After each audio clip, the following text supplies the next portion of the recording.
အဲ့လိုပောက်ကရလုတ်တဲ့ကောင်လေးနာမည်ကြီးလာတယ်အဲ့လိုနာမည်ကြီးလာတဲ့ခါကျတော့ဟိုဆိုင်ကတက်တော်လေးခေါ်ရိုက်လိုက်ဟိုဒီဆောင်းဆိုင်တက်တော်လေးခေါ်ရိုက်လိုက်ဒီလက်ဖေးဆိုင်ကဟိုကျွညာလေးခေါ်ရိုက်လိုက်ဒီရွှေဆိုင်ကကျွညာခေါ်ရိုက်လိုက်အဲ့ဒါလေးဘာဖြစ်နေလဲဆိုတော့မြောက်ပြဆန်တောင်းသူလိုပဲဗျာ လေလေမြောက်ပြပြိုက်စား သူတို့ဘာမှမခက်ခဲဘူးဗျာသိတယ်မလားဖုန်းလေးနဲ့စတန်လေးတစ်ခုရှိသွားပြီသိတယ်မလားအကိုဒီထွန်းဒီချင်းဟိုထွန်းတစ်ခုဖြစ်နေတာဒါလေးကပြပြီးပါလားသိတယ်မလားဒီချင်းထွန်းဖြစ်နေတာဒါလေးနဲ့စော့ပြီးဘာလို့အဲ့လိုကောင်တွေကိုနေရာတွေပေးပြီးတကူးတခါကြီးတွေသိတယ်မလားဖွင့်ပွဲတွေမှာဖိတ်ပြီးစင်မော်တက်ပြီးတချင်းတွေဆိုခိုင်းအတန်ကောင်းလားဆိုလေအတန်တွေကမကောင်းဘူးဗျာသိလား မကောင်းအောက်ကဆဲလေဆဲပေါက်တယ်လေ စိတ်ပေါက်တယ်သိတယ်မလားဟာရောမဟုတ်ဘူးလေကွာမင်းတို့အဲ့လိုမလုပ်အောင်လေသိလားငါပြောနေတာတကူက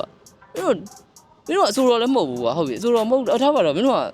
ဘာလဲပေါ့နော်သိတာဟာဒီဟာ client ဘက်ကနေပြီးတော့ဒီလိုလုပ်ခိုင်းလို့လုပ်ရတာပါဆိုတဲ့ဟာမျိုးကြီး ਨੇ မင်းတို့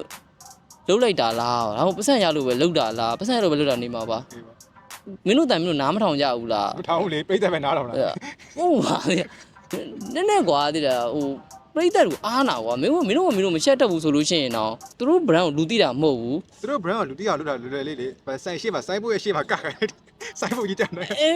ဟုတ်အဲ့ဒါကြီးဗျာသိတယ်မလားဘာလေလို့မလုပ်အောင်ဘူးလေမလားမင်းတို့တေချာရိုက်မယ်ဆိုရင်မင်းတို့ brand ကိုကောင်းကောင်းမွန်မွန်လေးနဲ့တေချာလေးဒီဘက် creator တွေကိုအပ်လိုက်ဒီပောက်ကရကောင်10သိန်းပေးရမယ်ဆိုလို့ရှိရင်အဲ့ creator တယောက်ကို10သိန်းပို့ပေးလိုက်ကွာ ပတ်စံနဲ့ပို့ပေးရမယ်ကွာမင်းချိန်နဲ့ပို့ပေးရဟိုမှာမင်းခေါ်ကပြီးဆိုင်ရှေ့မှာရောပေါက်တဲ့ချင်းတစ်ဖို့တော့ကရတယ်ဆိုကြိုက်တဲ့အင်ကြီးဝက်ကြိုက်လို့ကဟိုပေါ်ဒီပေါ်ဝက်လိုက်အဲ့ရှေ့မှာမပြောလို့ပဲပြလိုက်အဲစက္ကန့်30ပဲပြီးပြီချက်ချင်းတင်တော့ရတယ် အဲ့လိုမျိုးတွေကျွန်တော်တွေ့လို့ရှိရင်လေ comment လိုက်ဖက်ကြည့်ချစ်စရာလေးနော်လို့ ဆိုင်ကိုစိတ်ဝင်စား ဆိုင်အောင်စိတ်ဝင်စားဘူးတစ်စက်လေးတော့ကြိုက်တာသူကဆိုဘယ်နေရာကဆိုင်ရှိမှမကဘဲနဲ့တခြားနေရာမကလေလူကြိုက်များနေတယ်ဆိုလို့ရှိရင် view ကများနေမှာပဲ